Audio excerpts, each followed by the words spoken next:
Welcome to this episode of our program, Arab Affairs. As usual, we will be discussing an important Arab file. Today we'll be speaking first about the developments of the Jordan dispute as Egypt and Sudan took the issue to the UN Security Council in order to impress Ethiopia not to take unilateral actions and not to start the second filling and to resume negotiations that would lead to a binding agreement.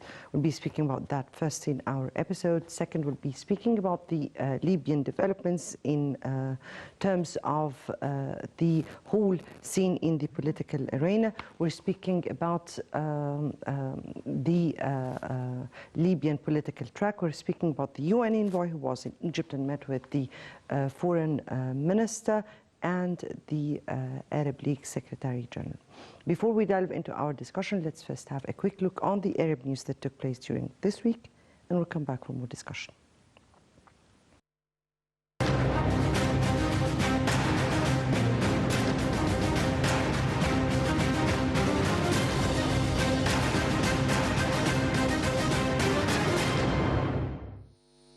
President Abdel Fattah el-Sisi accompanied his Tunisian counterpart, Kais Saied, to Cairo International Airport, wishing him a safe flight home after his 3-day official visit to Egypt earlier last week. And on his social media official account, President el-Sisi said that he was keen on accompanying the Tunisian president after a visit that reflected the depth and strength of relations between the two brotherly nations. Earlier in the day, the Tunisian president visited Al-Azhar and met with the Grand Imam of Al-Azhar, Sheikh Ahmed al-Tayyib. The Tunisian leader also inspected the Cathedral of the Christ's birth in the new administrative capital. Said also visited the National Museum for Egyptian Civilization and Amr ibn al-As Mosque, as well as the Salah ad-Din Citadel. President Abdel Fattah el-Sisi on Thursday received a telephone call from his Djibouti counterpart Ismail Omar Gila. Presidential spokesman Bassam Rodi said that the telephone call tackled a number of issues of mutual concern, as well as means of boosting bilateral cooperation between the two brotherly countries, especially on the economic level. President el-Sisi congratulated President Gila on his re-election to a new term in office, expressing his wishes for sincere success in his mission to achieve progress and welfare for the people of Djibouti. Egypt strongly condemned Houthi militias' continuous terrorist attacks on Saudi Arabia. Egypt also reiterated its total rejection to such hostile actions, which are considered flagrant violation to the international and humanitarian laws and as a direct threat to the regional security and stability. The statement noted that the terrorist attacks continue despite Saudi Arabia's sincere efforts to reach a political solution for the Yemen crisis. The statement came in response to reports that Saudi air defenses has intercepted 5 ballistic missiles and 4 drones deployed by Yemeni militias on Wednesday and Thursday morning. The coalition spokesman said that the missiles were fired and drones sent from Yemen's Sada province towards the Saudi city of Jizan. An American envoy said on Thursday that his country is ready to facilitate maritime border talks between Lebanon and Israel, adding that this will have benefits for the crisis-hit Lebanese economy. On a visit to Beirut, Under-Secretary of State David Hale blamed Lebanese leaders for failing to end the deadlock in cabinet talks to tackle the collapse which has crashed the currency. While pledging not to abandon American interest in Lebanon, Hale said that resolving a maritime border dispute with Israel would have potential to unlock significant economic benefits for Lebanon. The two neighbors launched negotiations last year, a culmination of years of U.S. diplomacy, which have since stalled.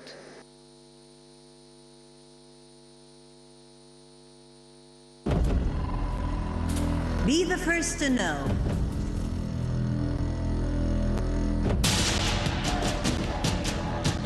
The news live at the site of the event. Information on events as they are happening. If it's breaking news, it's Nile TV.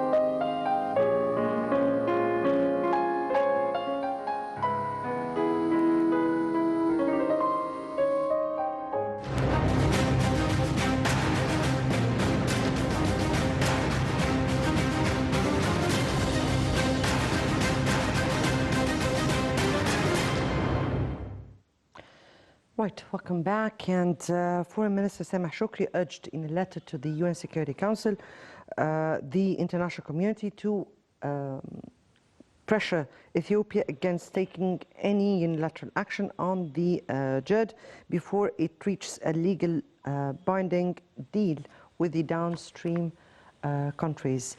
This was the latest developments or actions taken by Egypt, diplomatic actions taken by Egypt in order to be able to resolve the Ethiopian dam dispute.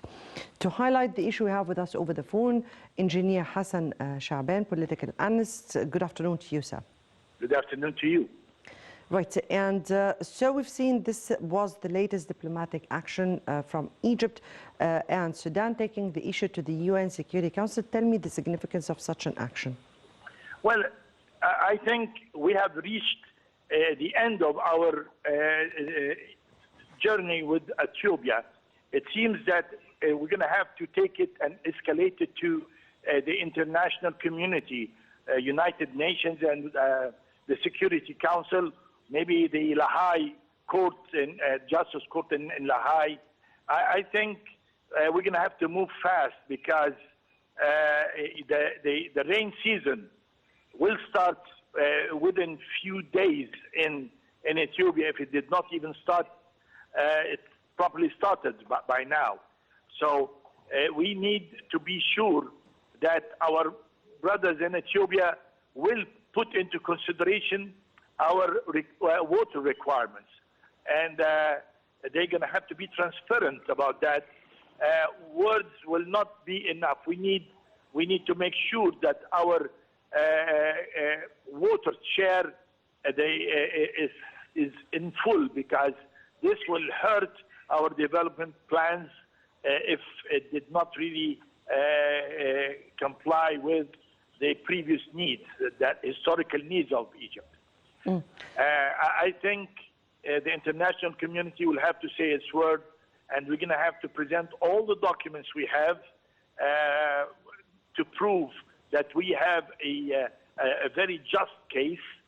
A lot of information was scattered here and there since historical information and documents and were there. We've heard about the Khedive Ismail documents that states that Egypt owns a lot of areas in the Great Lake areas, including Ethiopia. So we're going to have to look eye to eye and yes. reach a happy ending for both of us.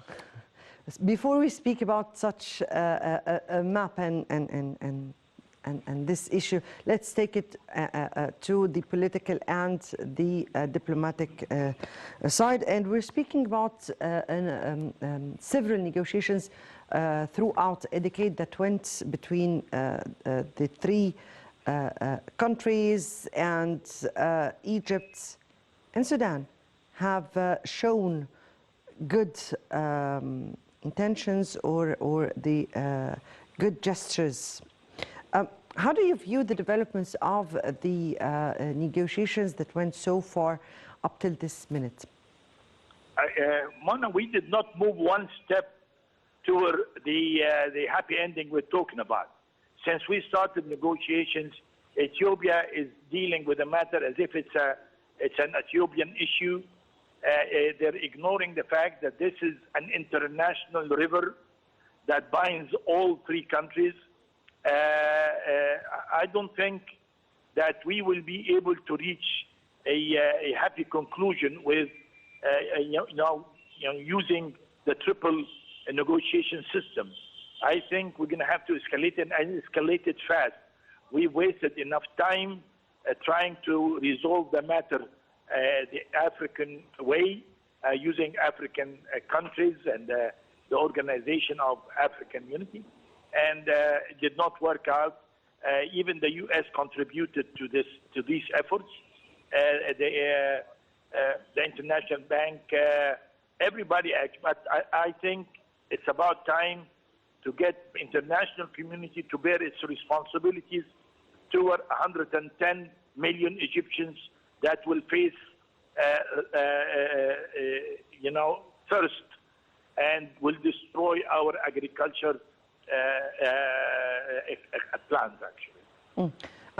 Let me hear, it will not just destroy our agriculture, it will destroy all our lives. Yes. But if I may ask you here, if I may ask you about the UN Security Council.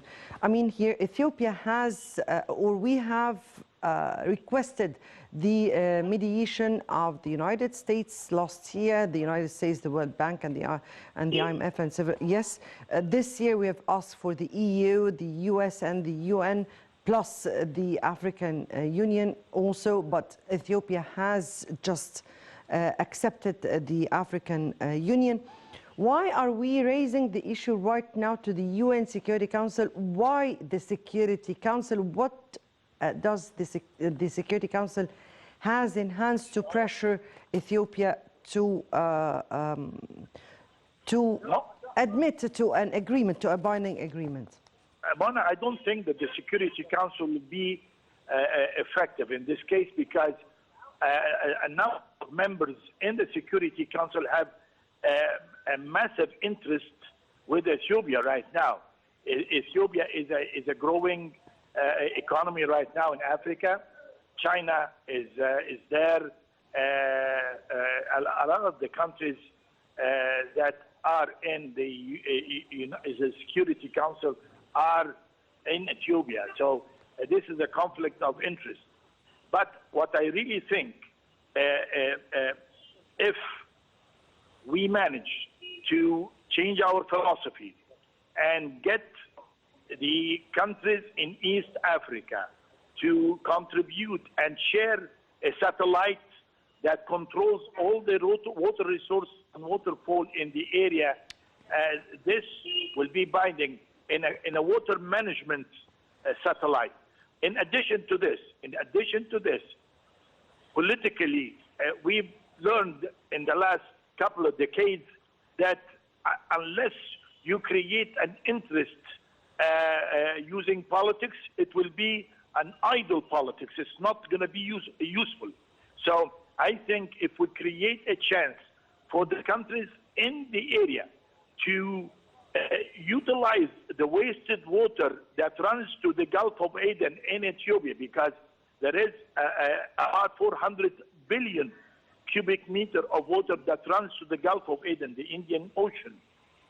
If we all get together and try to deal with this amount of water and have projects with good intentions, everybody will be happy. Countries that are seeking water right now could share of this water if they finance these projects with us.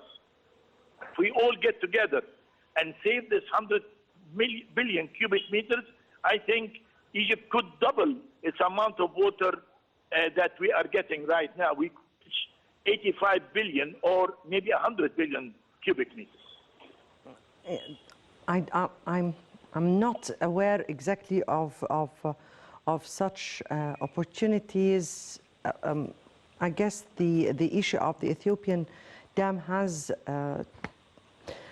to be resolved in order to be able to attract the partners we're speaking about right now. I think if we play politics properly, we will probably find a very smart key. There is a lot of countries in the area that are starving for water, and they have vast investments in Ethiopia. I think all of these countries, if we manage to save this water that runs to the Indian Ocean and just, have new projects. Agriculture is a main issue in Ethiopia. They don't have a problem in agriculture, but we do have a problem. We are developing our deserts and we require a lot of water. Well, it's not just the desert. We are totally dependent on the river Nile. It's our lives. It's exactly, not just agriculture that we are speaking about. Yeah, it's not our just life. desertification. It is our life. Without Do we the have River Nile, there won't be Egypt. other reliable resources of water that are not or cannot be depleted? Do we have others? Because is it the matter of agriculture only? I guess we are dependent very much on the River Nile from every life aspect. Anyway, if we turn to also an Arab and African issue, let's speak about Libya and the developments in Libya. We have seen the UN envoy to Libya coming to Egypt and speaking to Foreign Minister Sameh Shoukry and the Arab League Secretary General. How do you describe the developments in Libya? I think Libya is on the right track. All the parties in Libya are, are in agreement that, violence will stop, and certain steps should be taken to approve the budget. So far, the budget is not approved, by the Senate, and there should be steps to include some of the militias into the Libyan army. I think the general environment in Libya is positive and encouraging, actually. Mm-hmm. How about the foreign interference, and how do you view the track or the path towards taking out the foreign militants? I think foreign interference was there because certain parties wanted to make sure that they will properly get part of the cake. But as once a central government, a strong elected government, is there in Libya, there won't be any need for foreign troops or anything. I think the Turkish groups will sooner or later withdraw, because this is violation to the sovereignty of Libya, as well as there is certain Russian troops as well. I think everybody will probably leave Libya within the next 6 months. Right before the elections, I think on the 24th of December, Libya will be clear of all the foreign troops, actually. Right. Engineer Hassan Shaaban, political analyst, we thank you so much for being with us over the phone. Now we go to this report and the developments regarding the Chad dispute. Let's watch.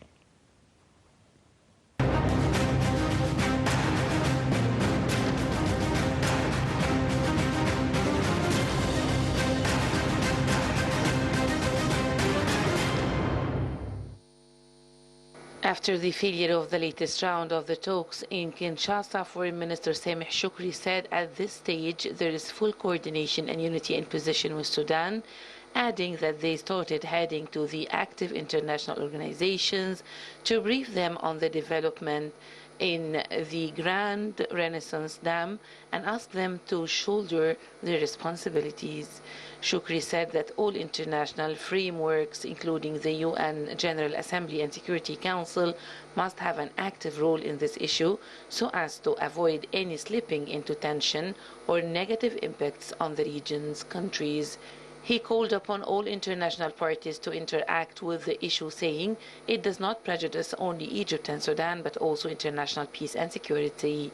The Congolese capital of Kinshasa hosted 3-day meetings between Egypt, Ethiopia, and Sudan with the aim of relaunching deadlocked negotiations over the dispute. They were, however, concluded with no progress due to the persisting differences. Ethiopia has refused to accept proposals by Egypt and Sudan to invite an international committee made up of the UN, the European Union, and the US to help the African Union, AU, in either mediating or facilitating the 10-year-old row. Shoukry accused Ethiopia of intransigence after rejecting all resilient proposals submitted by Egypt and Sudan to revive the negotiations. He urged the international community to bear its responsibilities to spare slipping into situations that led to tensions and further destabilized East Africa and the Horn of Africa. The recent efforts to resolve the crisis come amid worries over controversial plans by Addis Ababa to complete the second filling in July without reaching an agreement with Cairo and Khartoum first. President Abdel Fattah el-Sisi on Wednesday warned of the risk of conflict over Ethiopia's giant dam on the Blue Nile. Ethiopia is pinning its hopes of economic development and power generation on the Grand Ethiopian Dam, which Egypt fears will imperil its supply from the Nile. Sudan is also concerned about the impact on its own water flows. President Sisi said Sudan and Egypt were coordinating on the issue and that cooperation and agreement are much better than anything else. Referring to past regional conflicts, President Sisi said they have witnessed the cost of any confrontation.